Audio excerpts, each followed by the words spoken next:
क्रूर था, वो खतरनाक था, वो चाहता था वही करता था। खुद को जवान रखने के लिए वो जवान लड़के और लड़कियों का खून पीता था। उसे अपने आप से इतनी मोहब्बत थी कि उसने अपने देश के कैलेंडर में जनवरी महीने का नाम बदलकर अपने नाम के ऊपर रखवा लिया। वो इतना हवसी था कि उस देश की सबसे खूबसूरत लड़की पहले उसके हरम में जाती थी। वो इतना खतरनाक था कि उसने अपने विश्वासघात करने वाले लोगों को मारकर उसका मांस खा जाता था। उसने लगभग 42 सालों तक अपने देश के ऊपर कहर ढाया, लेकिन अंत में उसके ही देश के रहने वाले लोगों ने पीट पीट कर दौड़ा कर उसकी हत्या कर दी। हम बात कर रहे हैं पूरी दुनिया के सबसे खतरनाक तानाशाह की, जिसका नाम और काम करने के तरीके के बारे में जानकर आपकी रूह कांप जाएगी। आज के वीडियो में हम आपको दुनिया के ऐसे ही सबसे खतरनाक तानाशाहों के बारे में बताएंगे। कोई जवान लड़के लड़कियों का खून पीने वाला, तो कोई जनवरी महीने का नाम बदलकर अपने नाम के ऊपर रखने वाला। दोस्तों, वीडियो को अंत तक देखना क्योंकि आगे का सफर रोमांचक होने वाला है। लेकिन उससे पहले चैनल को सब्सक्राइब करके बाजू वाली घंटी को जरूर दबा देना। ईदी आमीन युगांडा में रहने वाला ये तानाशाह युगांडा पर लगभग 8 साल तक राज किया था और इसी 8 साल के दरमियान उसने अपने देश के 6 लाख से अधिक जनता को मौत के मुंह में धकेल दिया। ये तानाशाह इतना खतरनाक था कि जो कोई भी इसके साथ विश्वासघात करता था कि उसे मारकर खा जाता था। इस बात का पता तब चला जब 8 सालों के बाद उसके घर की तलाशी ली गई और उसके घर के फ्रिज में इंसानों के कटे हुए टुकड़े मिले। ये घटना 1975 के दौरान की है, जब लीबिया का तानाशाह गद्दाफी ने आमीन से कहा कि युगांडा में रहने वाले 80,000 एशियाई लोगों को युगांडा से बाहर निकाल दिया जाए।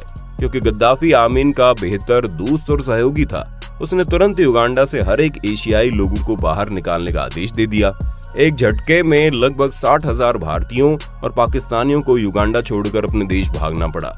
इतनी अधिक संख्या में एशियाई लोगों के यहाँ से जाते ही युगांडा की अर्थव्यवस्था चरमरा गई और साल 1979 में युगांडा की हालत ये हो गई कि उस तानाशाह को राजगद्दी से हटना पड़ा।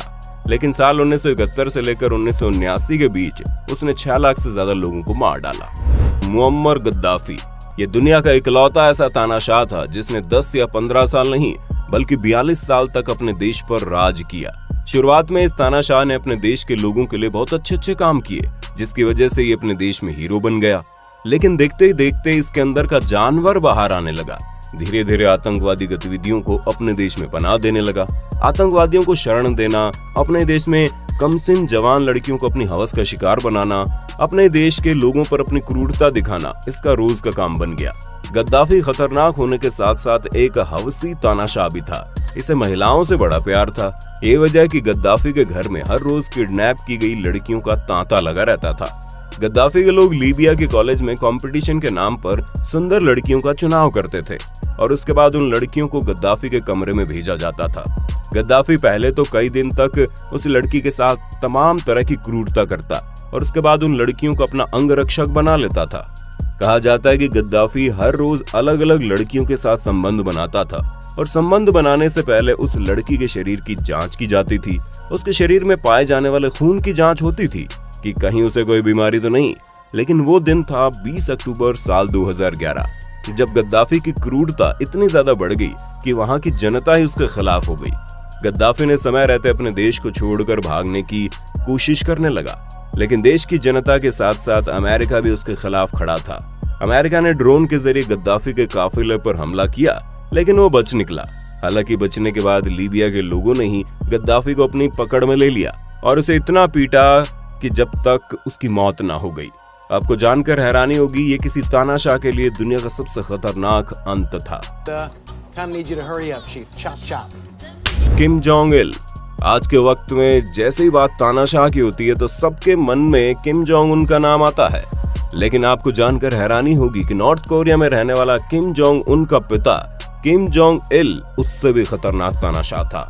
किम जोंग इल को हमेशा डर लगता था कि कहीं वो बूढ़ा ना हो जाए और इसी डर की वजह से वो अपने देश के जवान लड़के और लड़कियों का खून निकलवाकर अपने शरीर में चढ़वाता था। उसे अपने नाम का इतना शौक था कि उसने अपने नाम के ऊपर एक गाना भी रिकॉर्ड करवाया था और हद तो तब पार हो गई जब उसने उस गाने को नॉर्थ कोरिया के स्पेस स्टेशन में भी बजाना शुरू कर दिया। उसका मकसद था कि उसकी महानता को दूसरी दुनिया में रहने वाले एलियन भी सुन सके। किम जोंग इल की सबसे खास बात यह थी कि उन्हें हॉलीवुड फिल्मों का बड़ा शौक था, लेकिन वो इस बात से हमेशा खफा रहता था कि नॉर्थ कोरिया में हॉलीवुड जैसी फिल्में नहीं बनाई जाती थी। हॉलीवुड फिल्में कितनी पसंद थी इसका अंदाजा आप इसी से लगा सकते हैं कि उनके घर में 20,000 से ज्यादा हॉलीवुड फिल्मों का कलेक्शन मौजूद था। किम जोंग इल अपने देश में फिल्म बनाने वाले लोगों को हमेशा प्रोत्साहित करता था कि वो भी हॉलीवुड के लेवल की फिल्म बनाए और उनके देश में बनने वाली फिल्में भी तरह तरह के पुरस्कार जीते। और दुनिया तब हैरान रह गई जब साल 1978 में उस तानाशाह ने नॉर्थ कोरिया के सबसे बड़े फिल्म मेकर को हांगकांग से किडनैप करवा लिया। उस फिल्म मेकर को मौत का डर दिखाकर अपने हिसाब से फिल्में बनवाता था, लेकिन अफसोस कि उसके द्वारा बनाया गया एक भी फिल्म हिट नहीं हो पाया। सापर मुरात नियाज़ोव। अब बारी आती है एक ऐसे देश की जिसकी गिनती बेहद गरीब देशों में होती है, लेकिन उसके बावजूद भी तुर्कमेनिस्तान का ये राष्ट्रपति अपने देश में 15 मीटर ऊंची अपनी सोने की मूर्ति बनवा रखा था। आपको जानकर हैरानी होगी कि तुर्कमेनिस्तान के अधिकांश जनता गरीबी में जीवन जी रहे थे, लेकिन इस राष्ट्रपति ने तुर्कमेनिस्तान की राजधानी में अपने लिए एक बर्फ का महल बनवाया था। रेगिस्तान के बीचों बीच एक बहुत सुंदर झील बनवाई थी। अपने नाम पर पार्क, शहर, गलियां, हर एक चीज उन्होंने अपने चेहरे और नाम को जगह जगह देखकर इतनी खुशी होती थी कि उसने अपने ही चेहरे को वहां के नोट पर भी छपवा दिया। वोदका की बोतल, कैलेंडर, नोट, सिक्का, हर एक चीज पर उसका चेहरा होता था। दुनिया तो तब हैरान रह गई जब उसने अपने देश में छपने वाले कैलेंडर में जनवरी का नाम बदलकर अपना नाम रखवा दिया। ये बात साल 1997 की है, जब तुर्कमेनिस्तान के उस तानाशाह ने धूम्रपान छोड़ दिया, जिसके बाद उस तानाशाह ने आदेश दे दिया कि उसके पूरे के पूरे कैबिनेट में एक भी मंत्री ऐसा नहीं होना चाहिए जो धूम्रपान करता हो। उस तानाशाह के बाल लंबे नहीं हो पाते थे, इसलिए उसने अपने देश के लड़कों को लंबे बाल करने पर भी प्रतिबंध लगा दिया। उसने एक किताब भी लिखी जिसमें तरह तरह की धार्मिक और उन्मादी बातें लिखी हुई थी। उसने उस किताब को अपने देश के हर एक ही स्कूल, कॉलेज में पढ़ाना कंपलसरी करवा दिया। और दुनिया तो तब हैरान रह गई जब उसने उस किताब को अंतरिक्ष में भी पहुंचा दिया था, ताकि दूसरी दुनिया के एलियन भी उसकी किताब को, उसके विचारों को पढ़ सकें। तो दोस्तों, आपने देखा कुछ लोगों को शासन करने का इतना पागलपन छा जाता है और ऐसे ऐसे काम करने लगते हैं कि दुनिया को उसे तानाशाह का नाम देना पड़ता है। This is the beard of Doom Rocket. This is my weapon. I will be a laughing stock. All my friends have got nuclear weapons. Even Ahmadinejad. And he looks like a snitch on Miami Vice. दोस्तों, आपको ये video कैसा लगा comment में बताइए। अगर आप इस चैनल पर नए हैं तो सब्सक्राइब करके बाजू वाली घंटी दबा देना, और अगर आप कमेंट में पार्ट 2 लिखते हैं तो बदले में आपको मिलेगा एक प्यारा सा दिल। मिलते हैं अगले वीडियो में। धन्यवाद।